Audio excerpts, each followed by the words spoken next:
인생을 살다 보면요, 참 다양한 사람들을 만나게 됩니다.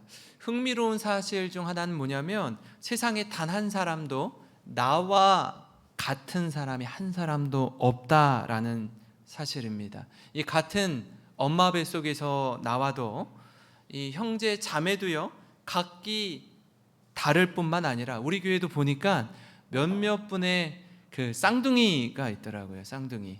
우리 어른 집사님들 가운데 쌍둥이가 있는데 쌍둥이들조차도 같은 날 같은 시간, 물론 부는 다르겠지만 같은 뱃속에서 나온 쌍둥이들조차도 다릅니다. 요즘에는 이런 표현도 써요. 쌍둥이도 세대 차이를 느낀다라고 말하는 시대입니다.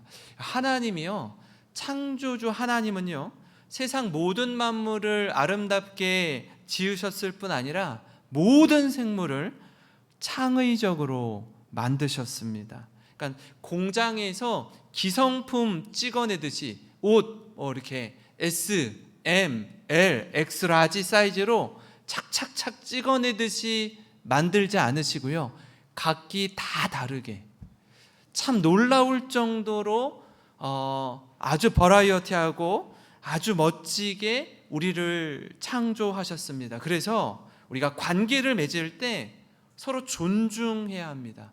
왜냐하면 모두 다르기 때문에 그렇습니다. 독특한 아주 특징과 개성이 있기 때문에 각 사람을 통해서 하나님이 기가 막히고 놀랍게 사용하시기 때문에 그래요. 제가 대학에 들어가서 IBF 전국 수련회를 한번 간 적이 있습니다. 갔는데 참 대학생들의 그 특권이 하나 있더라고요. 그게 뭐냐면 다들 각기 저마다 다른 전공 과목들이 있기 때문에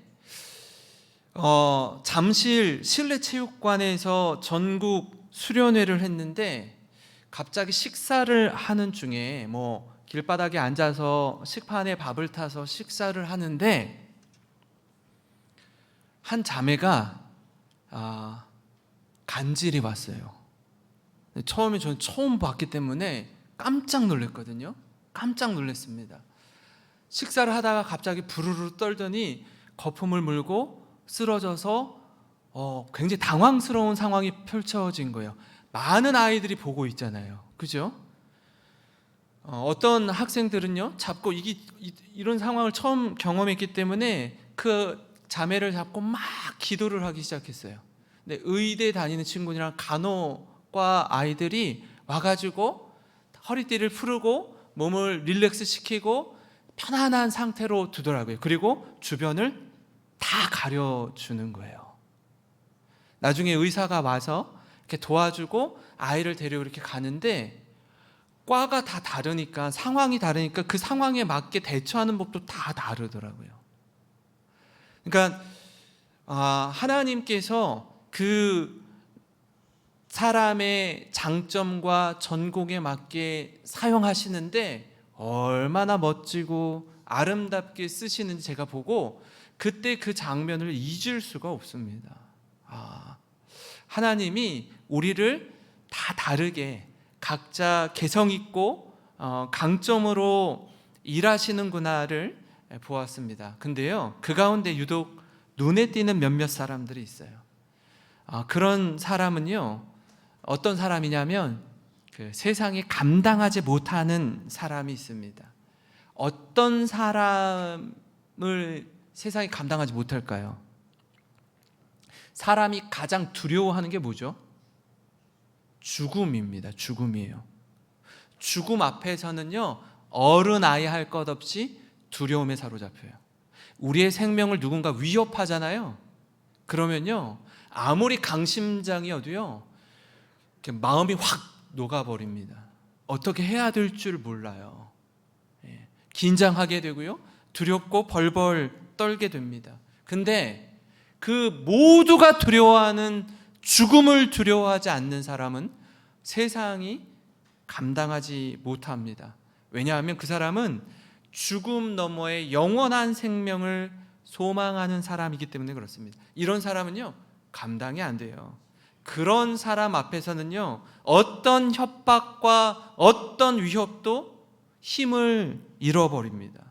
보통 사람들은 생명을 위협하면 두려워하는데 저들은요, 죽음을 두려워하지 않기 때문에 협박이나 위협이 저들 앞에서 완전히 무기력해집니다.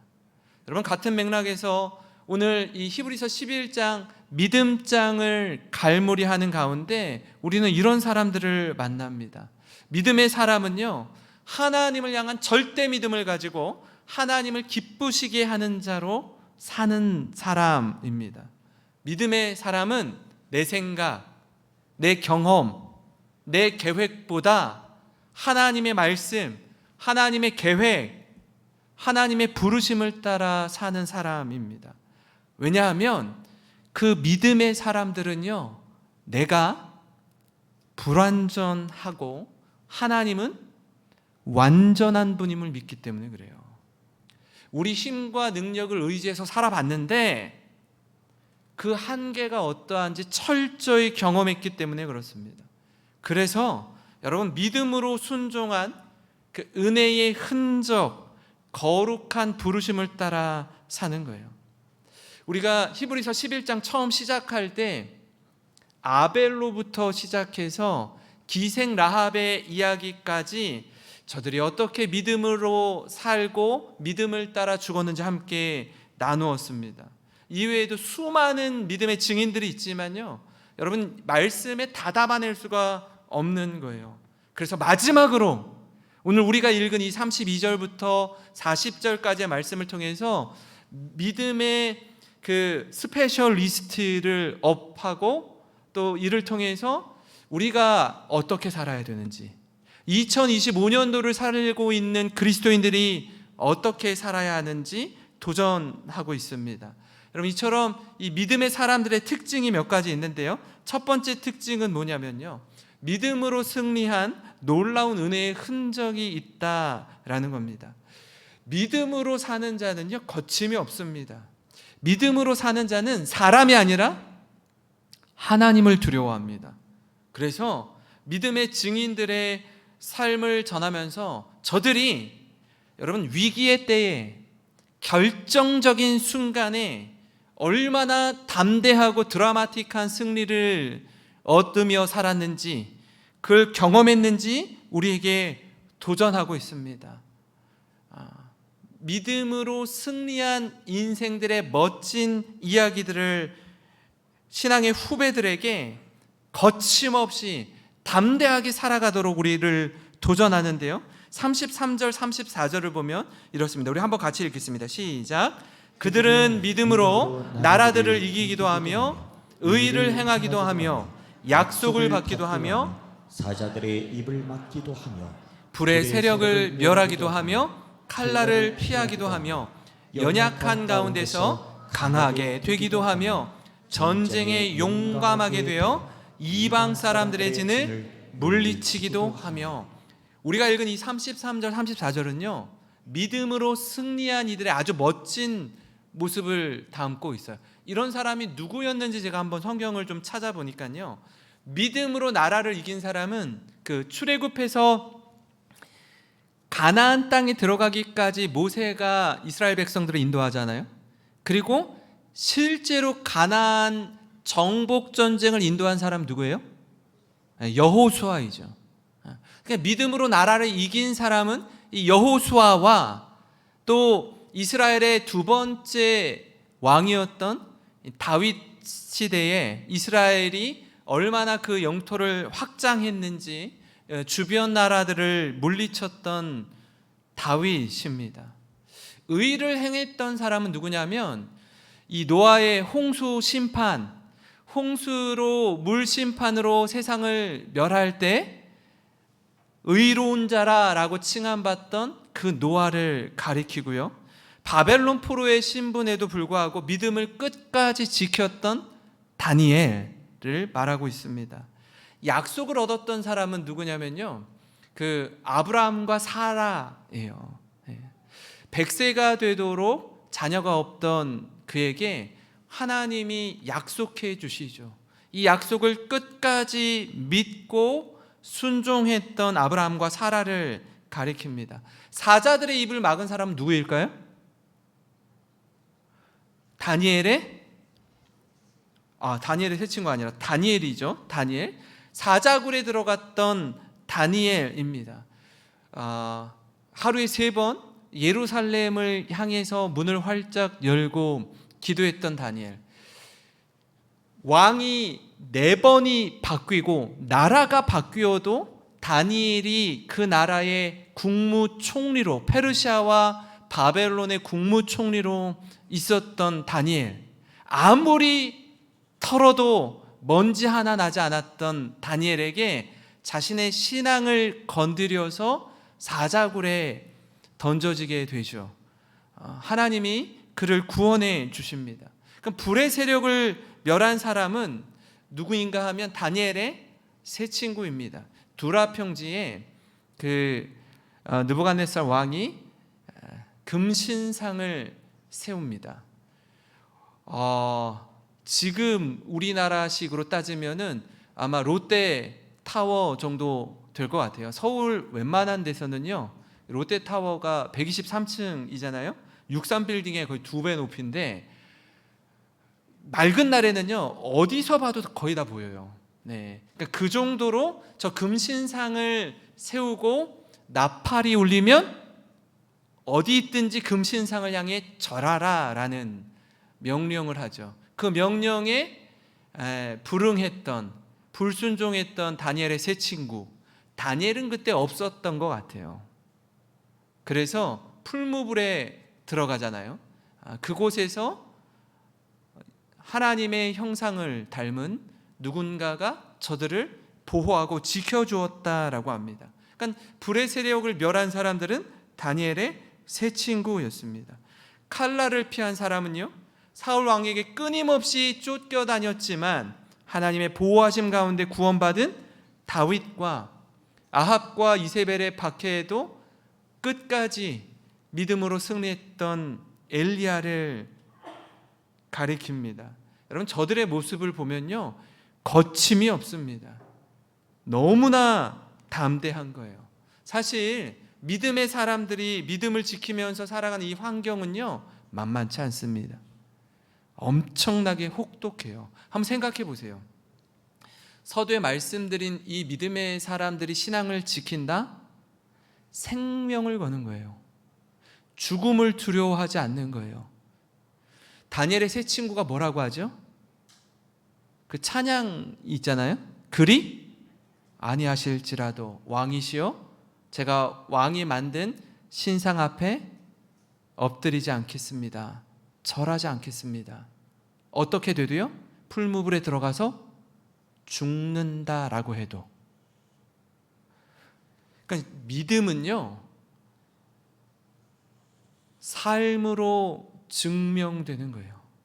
그러니까 믿음은요 하나님이 무조건 우리를 위기로부터, 위협으로부터, 죽음으로부터 구원해 주실 거라는 믿음을 넘어서서 그리 아니하실지라도 내가 죽어도 하나님을 향한 믿음을 끝까지 지키겠습니다.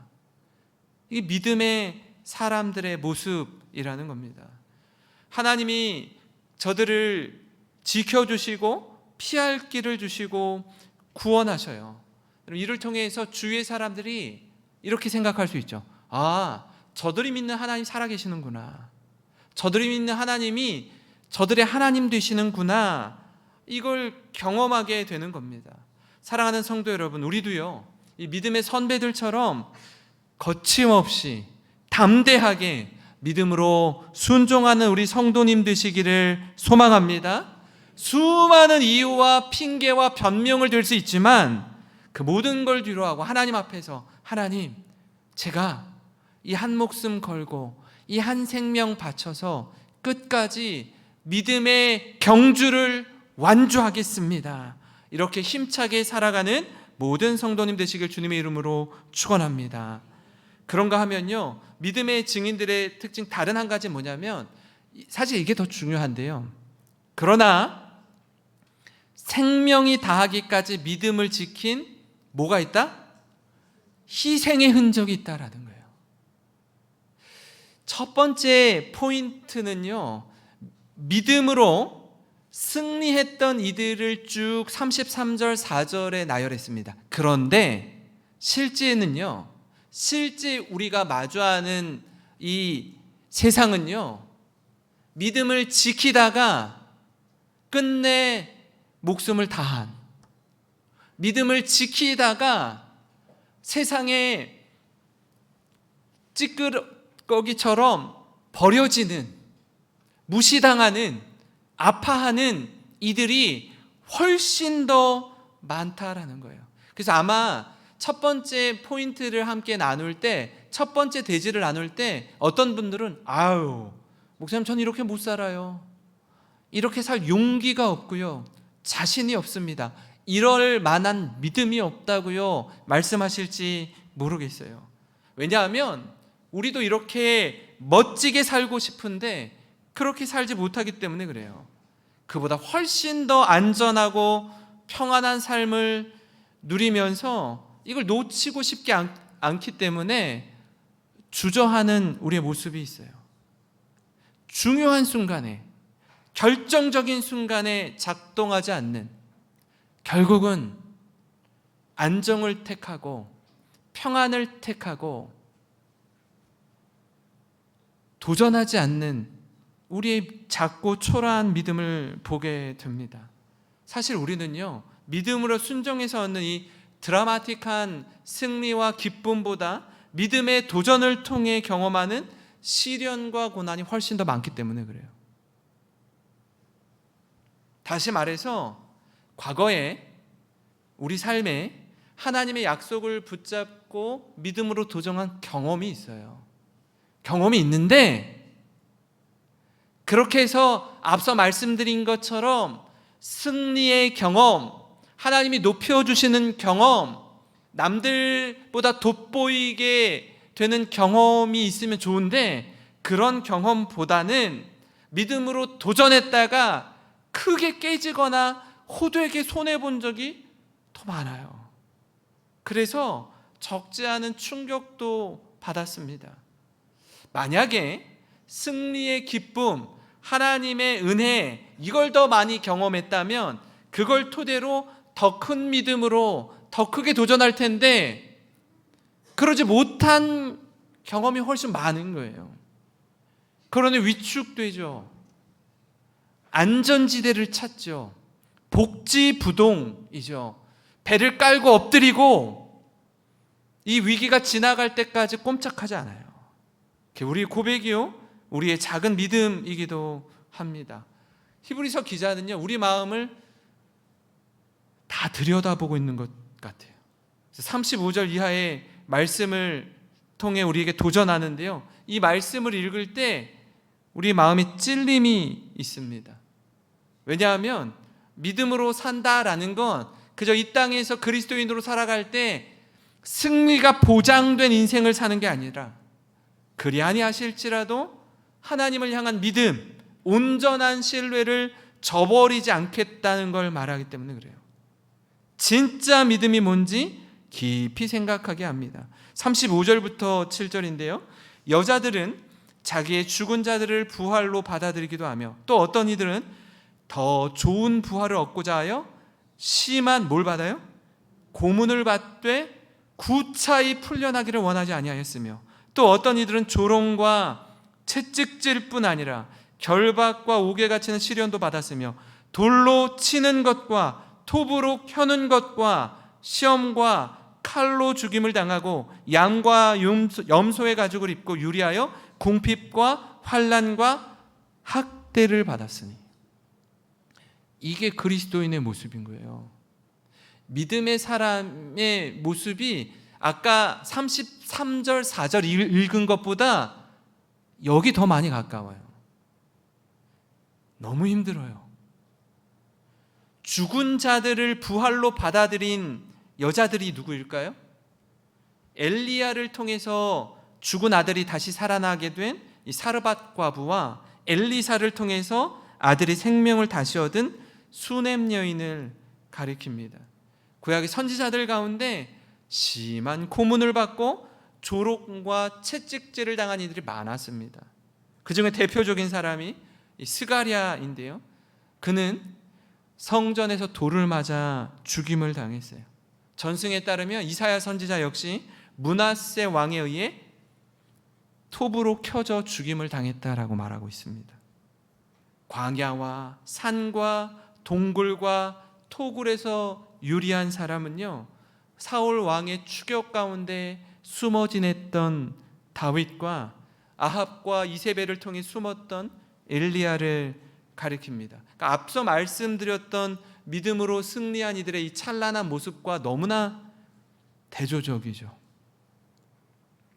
너무나 상반된 모습입니다. 오히려 저들은요, 처절하리만큼 신앙을 지켰습니다. 생명을 다하기까지 믿음을 지킨 그 희생의 흔적이 선명하게 새겨져 있습니다. 어떤 경우에도 하나님을 향한 절대 믿음을 포기하지 않는 거예요.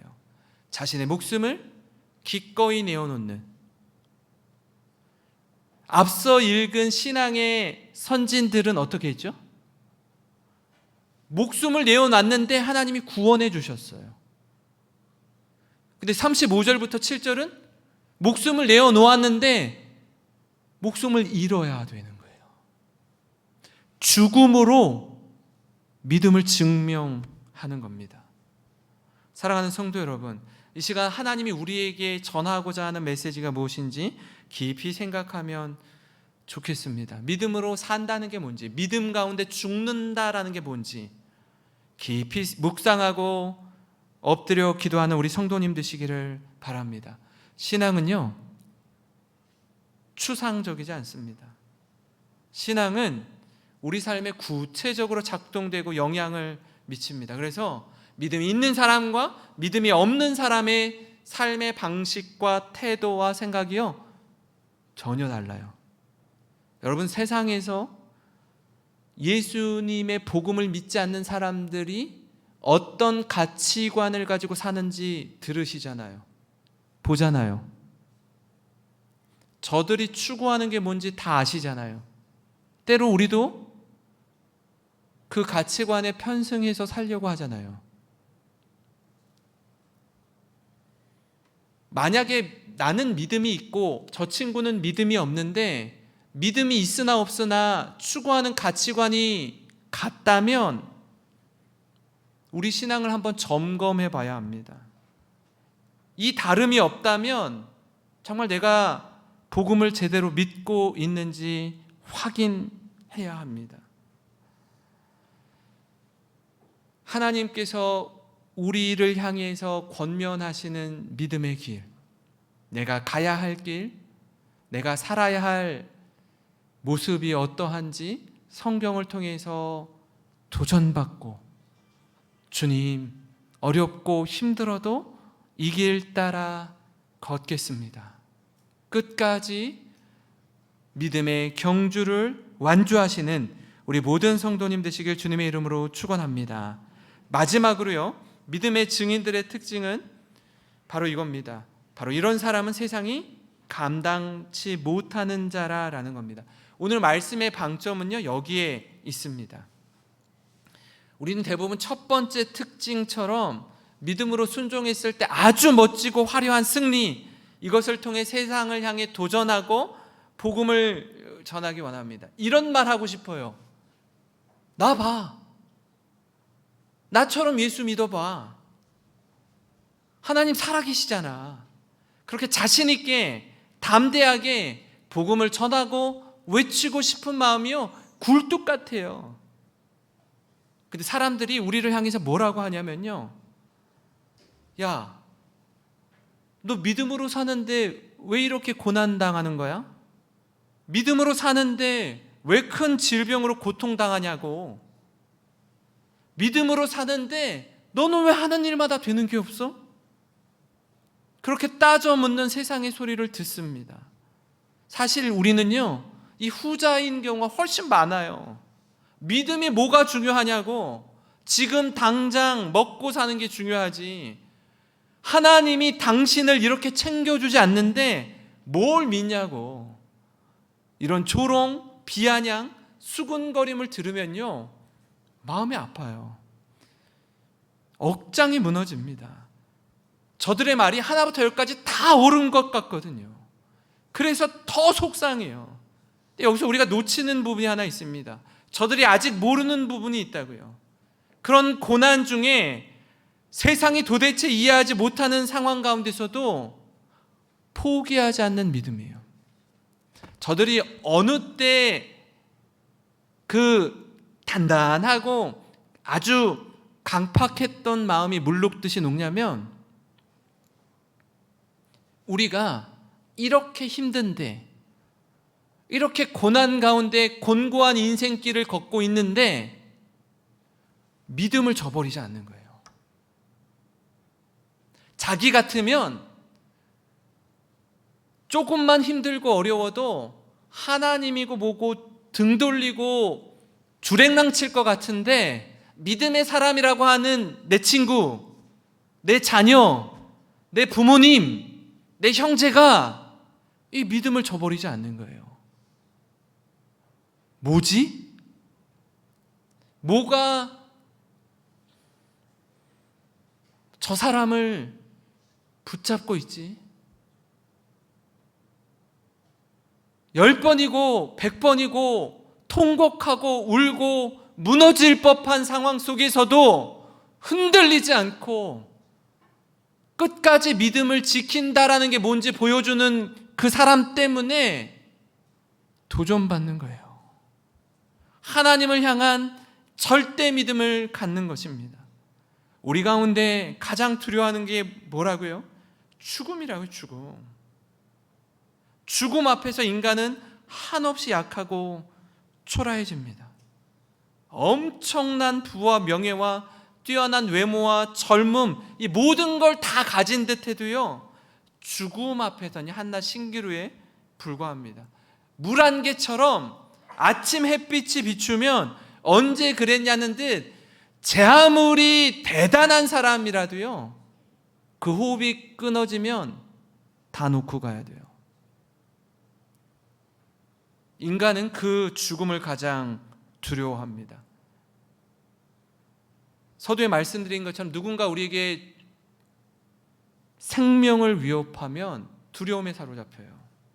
제 아무리 대단한 사람도 죽음 앞에서는 위축되고 자기의 진면목이 숨김없이 다 드러나요. 죽음을 앞둔 사람들을 여러분 병원에 가면 만나요.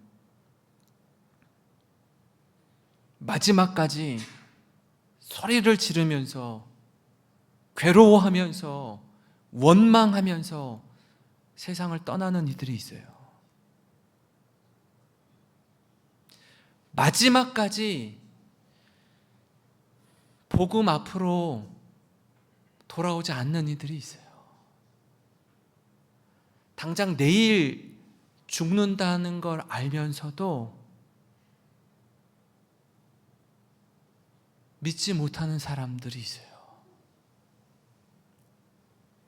근데 35절부터 7절의 말씀을 보면 어떻습니까? 죽음을 뛰어넘는 작동하는 믿음을 소유한 사람들을 만나는 거예요. 아무리 고통을 가하고 심리적으로 무너지게 하고 육체적으로 고통을 가하는데, 심지어 생명까지 빼앗는데 믿음을 저버리지 않아요. 끝까지 믿음을 지킵니다. 여기에 놀라운 능력이 있고 반전이 있습니다. 그 결과 성경이 이렇게 말하는데, 38절 우리 한번 읽어보겠습니다. 시작. 이런 사람은 세상이 감당하지 못하느니라. 그들이 광야와 산과 동굴과 토굴에 유리하였느니라. 기가 막힌 표현입니다. 이런 사람 뭐라고요? 세상이 감당하지 못한대요. 어떤 사람이요? 믿음의 사람입니다. 죽음을 두려워하지 않는 사람이에요. 죽음 넘어 영원한 생명을 소망하는 사람입니다. 우리 교회 이름이 뭐예요? 영생교회요. 영생교회요. 영원한 생명을 믿는 이들이 모인 교회입니다. 세상 사람들과 다른 믿음을 가진 사람이에요. 세상은요, 이렇게 판단해요. 우리의 목숨을 빼앗으면 저들이 이겼다고 믿어요. 우리가 이겼다. 죽었어. 끝. 사탄이, 마귀가 예수님이 십자가에 못 박혀 죽으실 때 자신이 승리한 줄 알았어요.